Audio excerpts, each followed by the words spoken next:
नमस्कार मित्रों। आज हम सिगमंड फ्रायड को लेकर आए। मनोवैज्ञानिकों की श्रृंखला जो चल रही थी उसमें हम सिगमंड फ्रायड लेकर आए हैं। सिगमंड फ्रायड को बहुत ही इम्पोर्टेंट मनोवैज्ञानिक है। यहाँ से एक या दो क्वेश्चन आना अनिवार्य रहता है, चाहे टेट हो चाहे सीटेट हो, एक क्वेश्चन आना फिक्स है। तो इसलिए देख लेते हैं, स्टार्ट करते हैं। सिगमंड फ्रायड, क्या नाम है? Sigmund Freud. सिगमंड फ्रायड, क्या नाम दोस्तों? Sigmund Freud. कहाँ के मनोवैज्ञानिक हैं? वियना के। कहाँ के मनोवैज्ञानिक हैं? वियना के। इनको क्या कहा जाता है? तो इनको दोस्तों मनोविश्लेषणवाद का जनक कहा जाता है। अगर पूछा जाए आपसे मनोविश्लेषणवाद का जनक कौन है, तो कौन है?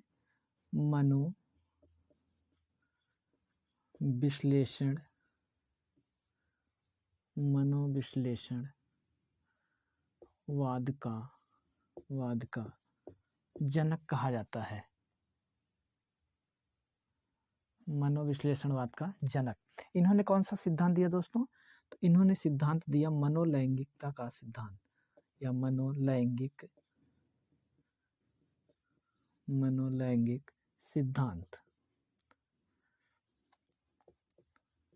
कौन सा सिद्धांत दिया? मनोलैंगिक सिद्धांत। दोस्तों इस मनोलैंगिक सिद्धांत की 5 अवस्थाएं बताएं। कितनी अवस्थाएं बताएं? 5। अब कौन कौन से हैं तो इसको देखते हैं। पहली अवस्था है 5 अवस्थाएं। 5 अवस्थाएं। पहली अवस्था क्या है? तो इसको मुखीय अवस्था कहा जाता है। कौन सी अवस्था? मुखीय अवस्था। कौन सी अवस्था दोस्तों? मुखीय अवस्था। और इस मुखीय अवस्था को 2 भागों में बांटे। इसका इंग्लिश नाम क्या है? Oral stage. क्या है? Oral stage. इसको 2 भागों में बांटे। पहला भाग क्या है? इसको कहा जाता है सकिंग स्टेज। इसका हिंदी नाम होता है मुखीय कामेच्छा। क्या होती है? मुखीय कामेच्छा। इसकी एज क्या होती है? तो जन्म से 8 माह। इसकी एज क्या होती है? जन्म से 8 माह। इसकी विशेषता क्या होती है? तो बालक जो है, जो जन्म से 8 माह का बालक है, वह कामुकता की भावना का सुख जो है अपने ओष्ठ किससे प्राप्त करता है? ओष्ठ से चूस कर या जीभ से चूस कर। ओष्ठ से या जीभ से चूस कर। कैसे प्राप्त करता है? ओठ से या जीभ से चूस कर। दूसरा स्टेज क्या है? दूसरे स्टेज को बीटिंग स्टेज कहा जाता है। क्या कहा जाता है? बीटिंग, BITTING,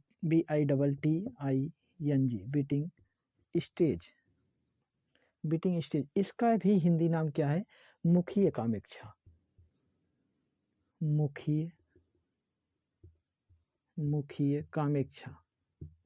क्या दोस्तों? मुखीय कामेच्छा।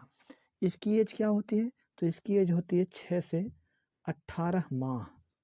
कितनी होती है? 6 से 18 माह। कितनी एज होती है? 6 से 18 माह। इसकी विशेषता क्या है दोस्तों? इसकी विशेषता है कि इस अवस्था में बालक सभी कामुकता की भावना के सुख को, अर्थात कामुकता का सुख होता है, वो किससे प्राप्त करता है? सभी मुखांगों से।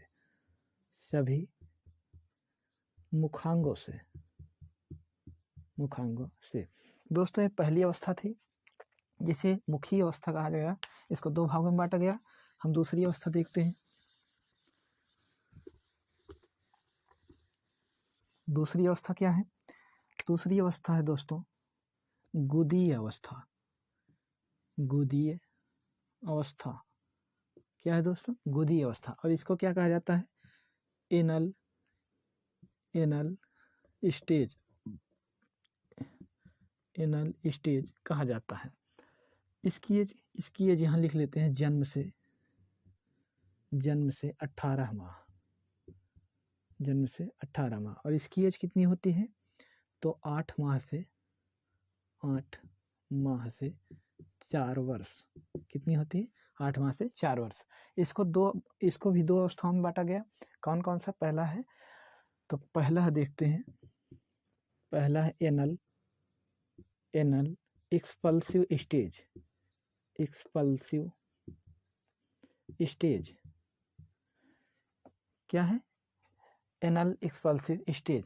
इसकी एज क्या है दोस्तों? इसमें जब डिफाइन किया गया तो इसकी एज है, इसकी एज होती है 8 माह से 3 वर्ष। कितनी निकली? 8 माह से 3 वर्ष। इसकी विशेषता क्या? जैसा कि नाम से प्रतीत हो रहा है एनल एक्सपल्सिव स्टेज, तो इसमें जो है बच्चा जो है यौन सुख अर्थात कामुकता की भावना को मल मूत्र त्याग करके प्राप्त करता है। क्या करता है? मल मूत्र त्याग कर प्राप्त करता है। क्या प्राप्त करता है? तो कामुकता का सुख प्राप्त करता है। और दूसरा स्टेज क्या है? दूसरे स्टेज को कहा जाता है एनल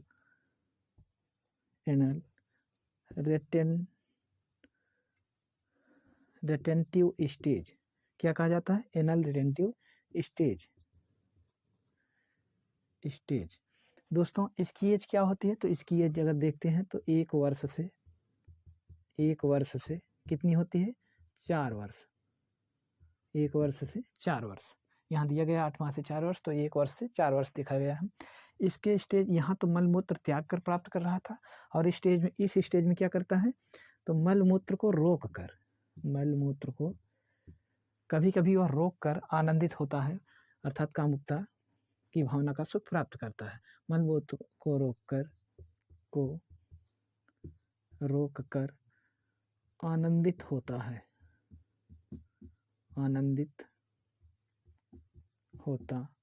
है। दोस्तों यह दूसरा स्टेज था। पहला दूसरे स्टेज की दूसरे स्टेज का 2 भाग होता है। पहला एनल एक्सपल्सिव स्टेज और दूसरा है एनल रिटेंटिव स्टेज। यह दूसरी अवस्था थी दोस्तों। अब देखते हैं अगली स्टेज, देखते हैं अगला स्टेज क्या है, कौन सी विशेषता है उसकी। तो अगला स्टेज है जिसे लिंगीय प्रधानता कहा गया। क्या कहा गया? लिंगीय प्रधानता। क्या कहा गया दोस्तों? लिंगीय प्रधानता। इसमें क्या विशेषताएं हैं? तो लिंगीय प्रधानता का एज होता है 3 वर्ष से 7 वर्ष। कितना होता है? 3 वर्ष से 7 वर्ष। इसकी विशेषता क्या है? तो इसकी विशेषता है कि बच्चा जो है अपने जननेंद्रियों से खेलना पसंद करता है। क्या है? बालक अपने जननेंद्रियों से खेलना पसंद करता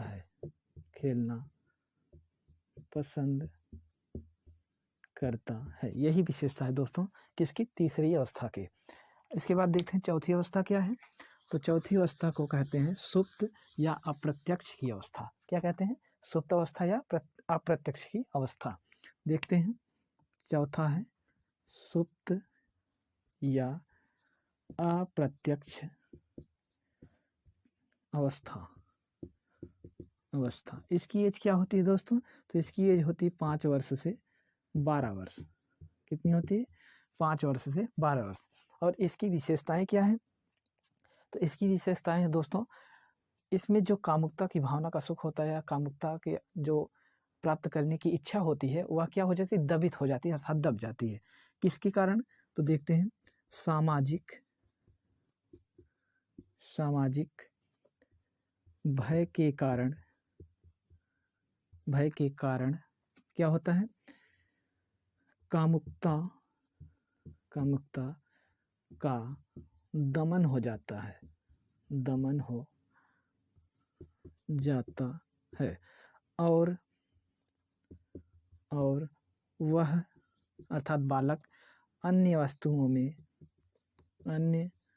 वस्तुओं में क्या करने लगता है? रुचि लेने लगता है। क्या करने लगता है दोस्तों? रुचि लेने लगता है। यह थी चौथी अवस्था की विशेषता, अर्थात सुप्त या प्रत्यक्ष अवस्था की विशेषता थी। तो दोस्तों ये 4 अवस्थाएं हो गई। अब हम देखते हैं 5वीं अवस्था क्या है, तो इसको मिटा देते हैं। 5वीं अवस्था क्या है दोस्तों? 5वीं अवस्था है, 5वीं अवस्था का कहा जाता है जननेंद्रिय अवस्था। जननेंद्रिय अवस्था, इसकी एज क्या होती है? 18 वर्ष के या किशोरा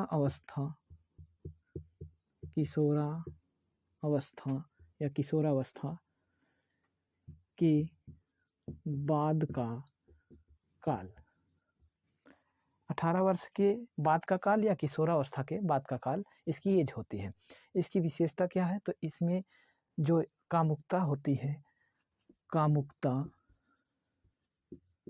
कामुकता कैसी घटित होती है?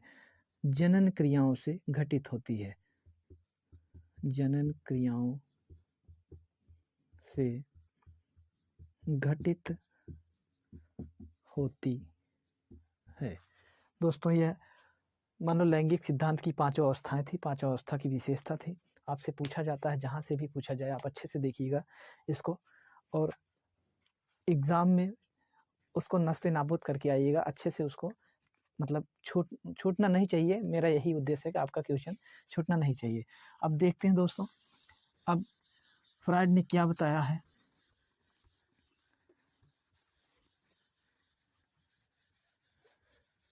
फ्रायड ने 2 प्रकार की मूल प्रवृत्तियां बताई। कितनी मूल प्रवृत्तियां बताई? 2। कौन कौन सी? एक इरोस जिसे जिजीविषा कहा गया, एक थैंटोस जिसे मुमूर्षा कहा गया। कितनी मूल प्रवृत्तियां? 2 मूल प्रवृत्तियां। कितनी? 2। कौन कौन सी? पहली है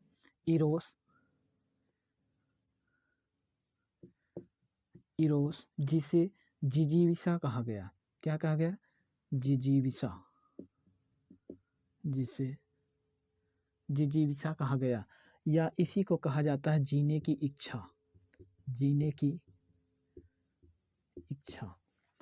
इसके बाद दोस्तों, इस इरोस जिजीविषा जीने की इच्छा कब आती है हमारे अंदर? तो जब हम हमारे द्वारा बढ़ाए गए कदम, हमारे द्वारा सिद्ध किए गए लक्ष्य, उसमें क्या है मिले, खुशियाँ मिले या सफलता मिले। तो सफलता, जब हमारे जीवन में सफलता मिलती जाती है तो हम जीने के लिए इच्छित रहते हैं, जीने के लिए अग्रसित रहते हैं। दूसरी क्या है? दूसरी है थैंटोस। इसे क्या कहा जाता है? इसे मुमूर्षा कहा गया। क्या कहा गया? मुमूर्षा। और इसको मृत्यु इच्छा कहा जाता है। मृत्यु की इच्छा। क्या कहा गया दोस्तों? मृत्यु की इच्छा। अर्थात हमारे द्वारा बढ़ाए गए कदम, हमारी जिंदगी के हर मोड़ पर हमें निराशा प्राप्त हो, असफलता हाथ लगे, तो हमें कैसी इच्छा प्राप्त होगी या कैसी इच्छा उत्पन्न होगी? तो मृत्यु इच्छा उत्पन्न होने लगती है। अर्थात असफलता मिलने पर हमें मृत्यु की इच्छा प्राप्त होने या उत्पन्न होने लगती है। तो दोस्तों ये मूल प्रवृत्तियां थी दोनों। इसके बाद देखते हैं, इसके बाद 2 ग्रंथियां बताई। क्या बताई फ्रायड ने? 2 ग्रंथियां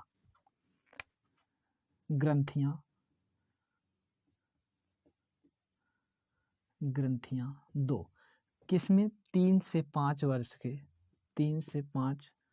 वर्ष के बालक में कौन सी ग्रंथि पाई जाती है? ओडिपस ग्रंथि, जिसे मातृप्रेम कहा गया। मातृप्रेम ग्रंथि कहा गया। क्या है? Oedipus gland. और इस ग्रंथि के होने के नाते बालक किस तरफ झुका होता है? जहाँ जैसा कि मातृ प्रेम लिख गया है, मातृ के अर्थात माता के प्रेम की तरफ झुकाव होता है। यही लिख लेते हैं इसकी विशेषता, माता की तरफ झुकाव। इसी ग्रंथि के कारण बालक का झुकाव माता की तरफ होता है। इसके बाद देखते हैं बालिका। क्या देखते हैं? बालिका में कौन सी ग्रंथि पाई जाती है? तो इलेक्ट्रा अर्थात पितृप्रेम। कौन सी ग्रंथि? पित्त प्रेम ग्रंथि। पित्त प्रेम ग्रंथि जिसे इलेक्ट्रा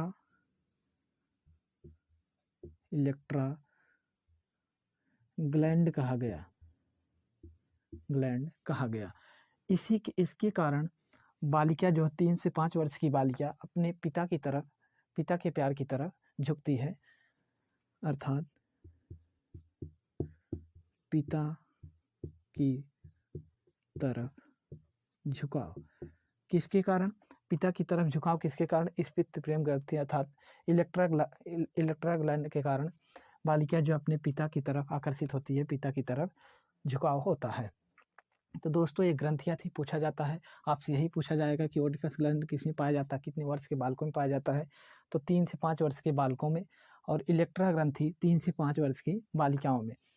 जो इलेक्ट्रा ग्रंथि के कारण बालिकाएं अपने पिता की तरफ, और ओडिपस ग्लैंड के कारण बालक अपनी माता की तरफ आकर्षित होते हैं या झुके होते हैं। तो ये थी दोस्तों ग्रंथियाँ थी। इसके बाद देखते हैं मन। फ्रायड ने मन को बर्फ के विशाल टुकड़े के समान बताया। कैसा? बर्फ के विशाल टुकड़े के समान, जिसमें 10% जो होता है वो पानी के ऊपर तैरता रहता है, जिसे चेतना कहा गया, और बाकी 90% जो है पानी के अंदर डूबा रहता है, उसे क्या कहा गया? उसे अर्धचेतना या अचेतना कहा गया। तो देखते हैं दोस्तों, मन के कितने भाग बताएं? 3 भाग। कौन कौन सा? पहला है चेतना या चेतन कहा गया जिसे, और दूसरा है अर्धचेतना, अर्ध चेतन, या तीसरा है अचेतन, अचेतन। कौन कौन सा? चेतन, अर्धचेतन और अचेतन। चेतन हमारे व्यक्तित्व के कितने भाग को, हमारे मन के कितने भाग को दर्शाता है? तो केवल 10% भाग को। कितने परसेंट भाग को? 10% भाग को चेतन दर्शाता है। चेतना किसे कहते हैं? अर्थात जागृत अवस्था। किसे कहते हैं? मनुष्य की जागृत अवस्था, अर्थात जिसमें हम आपको पढ़ा रहे हैं, जिसमें आप पढ़ रहे हैं, जिस अवस्था में हम एक अपने हाव भाव विचारों को साझा करते हैं, शेयर करते हैं, समझते हैं दूसरे के हाव भाव विचारों को, उसे क्या कहते हैं? जागृत अवस्था कहते हैं। और वही क्या है? चेतन है। इसके बाद अर्धचेतन और अचेतन मिलकर 90% भाग हमारे मन को दर्शाते हैं। कितने परसेंट भाग? 90% भाग। अर्धचेतन किसे कहते हैं दोस्तों? अर्धचेतन उसे कहते हैं जैसे कोई वस्तु कहीं रखकर एकाएक भूल जाना और कुछ देर बाद याद आ जाना, उसे क्या कहता है? अर्धचेतन कहा जाता है। और इस तरह नहीं समझ में आया तो इसको देख लीजिए। कोई जैसे एग्जाम हॉल में कोई लड़का बैठा है, उस आंसर को नहीं कर पा रहा है, जिसका आंसर उसे आ रहा है लेकिन वह कर नहीं पा रहा। जैसे ही एग्जाम हॉल से बाहर निकलता है, तुरंत उसको ख्याल आ जाता है, अरे यार इसका क्वेश्चन तो ये, इस क्वेश्चन का आंसर ये सही था लेकिन हम कर नहीं पाए। ये क्या है? ये अर्धचेतन में है, अर्थात वह भूले हुए वस्तु को, भूले हुए आंसर को याद आ जाता, मतलब उस स्थिति से निकलते ही याद आ जाना, वही क्या है? अर्धचेतन होता है। और अचेतन क्या होता है? अचेतन होता है या अतृप्त इच्छाओं का भंडार होता है। क्या होता है? अतृप्त इच्छाओं का भंडार होता है। क्या होता है दोस्तों? तो अतृप्त इच्छाओं का भंडार होता है। इसमें हमारी जितनी भी अभी तक की इच्छाएं जो पूर्ण नहीं हुई हैं, वो कहाँ जाती रहती हैं? अचेतन में। अचेतन उसे कहते हैं जब व्यक्ति मतलब निद्रा में रहता है या कोमा वगैरह में रहता है, तो उसे क्या कहा जाता है? अचेतन कहा जाता है। तो दोस्तों फ्रायड ने मन के कितने भाग बताए? 3 भाग। पहला क्या है? चेतन है, दूसरा क्या है? अर्धचेतन है, और तीसरा क्या है? चेतन है। इसी को चेतन को क्या कहा उन्होंने? फ्रायड ने क्या कहा? घोड़ा कहा। क्या कहा दोस्तों? घोड़ा। और अर्धचेतन को क्या कहा? चेतन को क्या कहा? घुड़सवार कहा। क्या कहा? घुड़सवार। और अर्धचेतन को क्या कहा? चाबुक कहा, चाबुक। और अचेतन को क्या कहा? तो इसको घोड़ा कहा इन्होंने। अब ऐसे सवाल पूछेगा कि घोड़ा और चाबुक के मध्य कौन मतलब संबंध स्थापित करता है? तो घुड़सवार स्थापित करता है। चेतन जो है इस अर्धचेतन और अचेतन के मध्य कोऑर्डिनेशन का काम करता है, कोरिलेटेड का काम करता है, अर्थात इन दोनों के मध्य संबंध स्थापित करता है। तो दोस्तों यही मन था। अब हम देखेंगे व्यक्तित्व। फ्रायड ने कौन सा व्यक्तित्व दिया, व्यक्तित्व का कितने भाग बताए, तो उसको देखते हैं।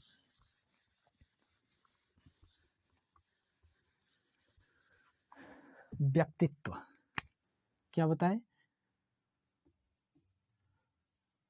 व्यक्तित्व। दोस्तों व्यक्तित्व को भी इन्होंने 3 प्रकार से बांटा, 3 प्रकार से बताया। पहला क्या है, पहला है इद, ID, इद जिसे कहा गया, इसे हिंदी में कहा जाता है इदम। क्या कहा जाता है, इदम। और दूसरा क्या है, दूसरा है ईगो। क्या है दोस्तों, ईगो, जिसे हम अहम कहते हैं। क्या कहते हैं, अहम कहते हैं। और तीसरा क्या है, सुपर ईगो, सुपर ईगो, जिसे हम परा अहम कहते हैं। क्या कहते हैं, परा अहम, परा अहम कहा जाता है। तो दोस्तों इदम, अहम, परा अहम क्या है, हमारे व्यक्तित्व के प्रकार हैं। किसने बताया, फ्रायड ने बताया। तो दोस्तों इदम की विशेषताएं देख लेते हैं। इसको क्या कहा जाता है, तो इसको सुखवादी सिद्धांत कहा जाता है। क्या कहा जाता है, सुखवादी सिद्धांत, सुखवादी सिद्धांत कहा गया। और यह कैसा होता है, तो अतृप्त इच्छाओं का भंडार। यह किस मन से जुड़ा होता है, इदम, तो अचेतन मन से। किस मन से, अचेतन मन से जुड़ा होता है। और इसीलिए इसको क्या कहा गया, अतृप्त इच्छाओं का भंडार कहा गया, अतृप्त इच्छाओं का भंडार कहा गया। यह व्यक्ति को कुसमायोजित करता है। क्या करता है, कुसमायोजित करता है। और इसमें कौन सी प्रवृत्ति होती है, पार्श्विक प्रवृत्ति। पार्श्विक मतलब होता है, पार्श्व मतलब होता है जानवर। पार्श्विक प्रवृत्ति, कैसी प्रवृत्ति होती है, पार्श्विक प्रवृत्ति, जो हमेशा ही आपको समाज में कुसमायोजित करने की चेष्टा करती है। तो इसकी विशेषताएं थी दोस्तों। इसके बाद देखते हैं हम अहम, अर्थात ईगो। कहा अक्सर आप लोग सुने होंगे कि इसके अंदर बहुत ईगो है, बहुत अहम है। तो वह ईगो जो है वही आपको संतुलन करता है। ये क्या है, ईगो जो है इसको वास्तविकवादी सिद्धांत कहते हैं। वास्तविकवादी या वास्तविक सिद्धांत कहते हैं। वास्तविक सिद्धांत कहते हैं। यह व्यक्ति को समायोजित करता है, समायोजित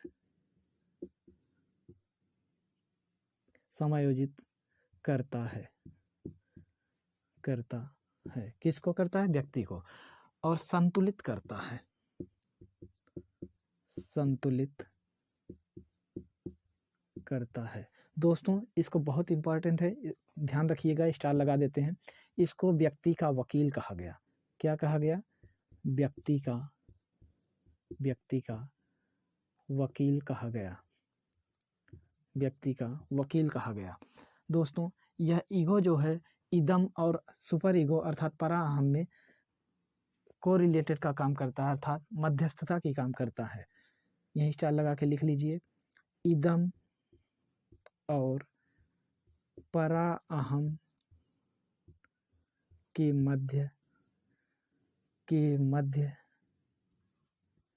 मध्यस्थता का काम करता है, मध्यस्थता का कार्य करता है। दोस्तों इतने विशेषताएं इसकी है। इसके बाद देखते हैं सुपर ईगो। क्या है, सुपर ईगो। सुपर ईगो को क्या कहा गया, इसे आदर्शवादी सिद्धांत कहा गया या नैतिकवादी सिद्धांत। क्या कहा गया, नैतिकवादी सिद्धांत। क्या कहा गया दोस्तों, नैतिकवादी सिद्धांत। और इसमें क्या होता है, परा अहम में अध्यात्म की ओर झुकाव होता है। यह परमात्मा और आत्मा की बात करता है, इसलिए अध्यात्म की ओर झुकाव होता है, अध्यात्म की ओर इसका झुकाव होता है, झुकाव होता है। और दोस्तों बहुत ही इम्पोर्टेंट है कि कभी कभी अत्यधिक नैतिकता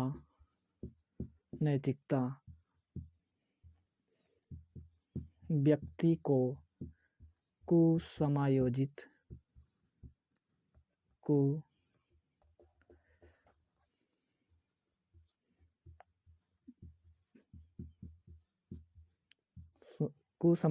कर देती है। दोस्तों यह फ्रायड का व्यक्तित्व था। और इसको देख लेते हैं, इदम जो है अचेतन मन से जुड़ा होता है और ईगो किससे जुड़ा होता है, चेतन मन से। किससे जुड़ा होता है, चेतन मन। यहीं लिख लेते हैं चेतन मन और अचेतन मन। और ये किससे जुड़ा होता है, तो अर्धचेतन से। किससे जुड़ा होता है दोस्तों, अर्धचेतन मन से। अर्धचेतन मन से यह जुड़ा होता है। तो दोस्तों यह बहुत ही इंपॉर्टेंट है, इसको देख लीजिएगा, यहाँ से क्वेश्चन आना फिक्स है। अब हम देखते हैं फ्रायड ने कुछ तथ्य दिए हैं।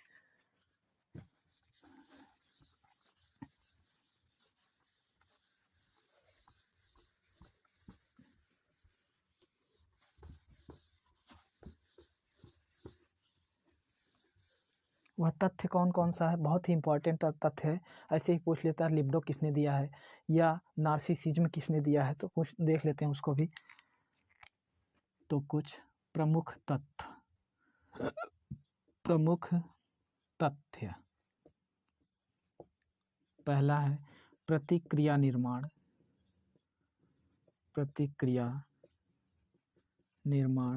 दूसरा है दमन, बहुत ही इंपॉर्टेंट दोस्तों।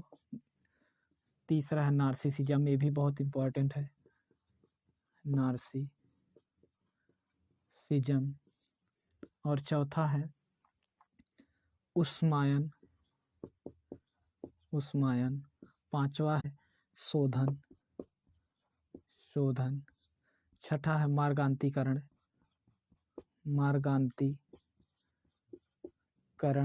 और सातवां है विस्थापन।